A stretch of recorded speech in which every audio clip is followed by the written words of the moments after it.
તમે ક્યારેય વિચાર્યું છે કે આ બિઝનેસની દુનિયા છે ને એ બિલકુલ એક શતરંજની રમત જેવી કેમ છે, જ્યાં દરેક કંપની સતત એકબીજાની આગલી ચાલ શું હશે એ વિચારતી રહે છે? તો આજે આપણે એ જ ચાલ પાછળનું રહસ્ય ખોલવા જઈ રહ્યા છીએ. ચાલો શરૂ કરીએ. આ આખી સ્ટ્રેટેજીની રમતને બરાબર સમજવા માટે ચાલો એક રિયલ વર્લ્ડ ઉદાહરણ જોઈએ જ્યાં કોમ્પિટિશન એકદમ જોરદાર છે. જરા વિચારો, ભારતનું ઓટોમોબાઈલ માર્કેટ. ટાટાએ પંચમિની એસયુવી લોન્ચ કરી અને જાણે માર્કેટમાં ધૂમ મચાવી દીધી. એ તરત જ સુપરહિટ થઈ ગઈ. પણ એમનો હરીફ હ્યુન્ડાઈ શું ચૂપ બેસી રહ્યો? ના, એમણે તરત જ એક્સ્ટર લોન્ચ કરી, જે સીધો પંચને ટક્કર આપવા માટે હતી. આ એકદમ પરફેક્ટ ઉદાહરણ છે કે કેવી રીતે એક કંપનીની સફળતા બીજી કંપની માટે એક નવી ચેલેન્જ બની જાય છે. તો આ જોઈને સવાલ થાય કે શું આ બધું બસ એમ જ થાય છે? કે પછી આ બધી ચાલ પાછળ કોઈ ગણતરીપૂર્વકની સ્માર્ટ પદ્ધતિ છે? વેલ, જવાબ છે હા, આની પાછળ એક પાક્કી પદ્ધતિ છે. અને એ પદ્ધતિને જ કહે છે કોમ્પિટિટર એનાલિસિસ. ચાલો આ પાવરફુલ ટૂલને જરા ડિટેલમાં સમજીએ. એકદમ સાદા શબ્દોમાં કહીએ તો કોમ્પિટિટર એનાલિસિસ એટલે તમારા હરીફો પર નજર રાખવી, અલબત્ત કાયદેસર રીતે. એ જાણવાની કોશિશ કરવી કે તેઓ શું વેચી રહ્યા છે, એનું માર્કેટિંગ કેવી રીતે કરી રહ્યા છે અને ગ્રાહકો સાથે કેવી રીતે કનેક્ટ થઈ રહ્યા છે. અને આપણે અહીં ખાલી ઉપરથી વાત નથી કરી રહ્યા. કંપનીઓ તો એકદમ ઊંડાણમાં જાય છે. એ લોકો શું ચેક કરે છે?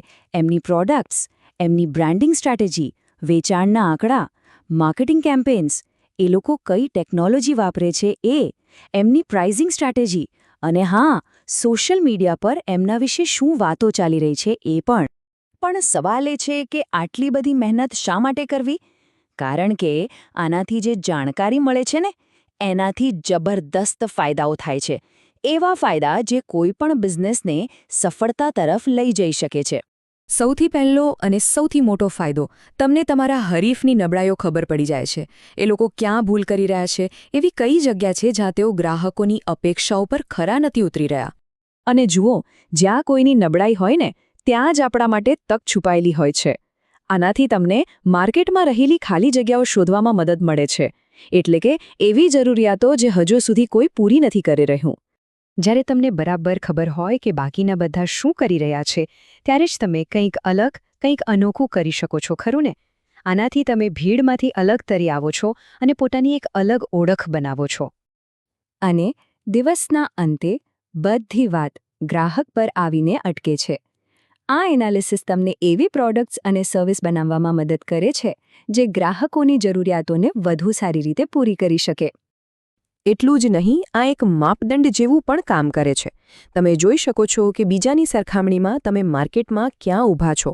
શું તમે આગળ વધી રહ્યા છો કે પછી પાછળ રહી ગયા છો? તો ટૂંકમાં ફોર્મ્યુલા એકદમ સિમ્પલ છે. હરીફોની નબળાઈઓ ઓળખો, પોતાની બ્રાન્ડને અલગ બનાવો અને ગ્રાહકોની જરૂરિયાતોને વધુ સારી રીતે પૂરી કરો. આટલું કરવાથી તમે માર્કેટમાં એક મજબૂત સ્થાન બનાવી શકો છો. ચાલો, શા માટે કરવું એ તો આપણે બરાબર સમજી લીધું. હવે વાત કરીએ કેવી રીતે કરવું. આખી પ્રોસેસને આપણે 3 સિમ્પલ સ્ટેપ્સમાં સમજીશું. આ રહી આખી બ્લૂપ્રિન્ટ. સ્ટેપ 1, તમારા અસલી હરીફો કોણ છે એ શોધો. સ્ટેપ 2, એમના વિશે જેટલી બને એટલી જરૂરી માહિતી ભેગી કરો. અને સ્ટેપ 3, એ માહિતીના આધારે તમારી વિનિંગ સ્ટ્રેટેજી બનાવો. તો હરીફોને ઓળખવા કેવી રીતે? એવી કંપનીઓ પર ધ્યાન આપો જે તમારા જેવી જ પ્રોડક્ટ વેચે છે, જેમનો માર્કેટમાં મોટો હિસ્સો છે, જેનું નામ ગ્રાહકો વારંવાર સર્ચ કરે છે અથવા જેમના સોશિયલ મીડિયા પર ઘણા બધા ફોલોઅર્સ છે. આ જ તમારા મુખ્ય હરીફો છે. ઓકે, હવે માહિતી ભેગી કરવાનો સમય. એમની પ્રાઇસિંગ શું છે, એ લોકો કઈ ટેકનોલોજી વાપરે છે, સોશિયલ મીડિયા પર ક્યાં એક્ટિવ છે, અને હા, સૌથી અગત્યનું, ક્લાસિક SWOT એનાલિસિસ કરો. એટલે કે એમની શક્તિઓ, નબળાઈઓ, તકો અને જોખમો શું છે એ બધું શોધી કાઢો. અને છેલ્લું સ્ટેપ, આ બધી માહિતીને એકસાથે લાવવાનો સમય છે. આ ફક્ત ડેટા નથી, આ તમારી સ્ટ્રેટેજીનો પાયો છે. આ જાણકારીનો ઉપયોગ કરીને એક એવી સ્માર્ટ, સ્પર્ધાત્મક વ્યૂહરચના બનાવો જે તમને રેસમાં સૌથી આગળ રાખે. તો આપણે જોયું કે કોમ્પિટિટર એનાલિસિસ ખાલી બીજા પર નજર રાખવા માટે નથી. એ તો એક એવું વ્યૂહાત્મક હથિયાર છે જે તમને માર્કેટમાં એક મજબૂત અને નિર્ણાયક સ્થાન અપાવે છે. આ એક વાક્ય આખી વાતનો સાર કહી દે છે. આનો અસલી હેતુ હરીફને હરાવવાનો નથી, પણ ગ્રાહકને વધુ સારી રીતે જીતવાનો છે. તો હું તમને એક સવાલ સાથે છોડી જાઉં છું. તમારો હરીફ આગળ કઈ ચાલ ચાલશે? શું તમે એનો અંદાજ લગાવી શકો છો? બસ આ જ તો છે કોમ્પિટિટર એનાલિસિસની અસલી તાકાત. એ તમને ભવિષ્યમાં જોવાની એક દ્રષ્ટિ આપે છે.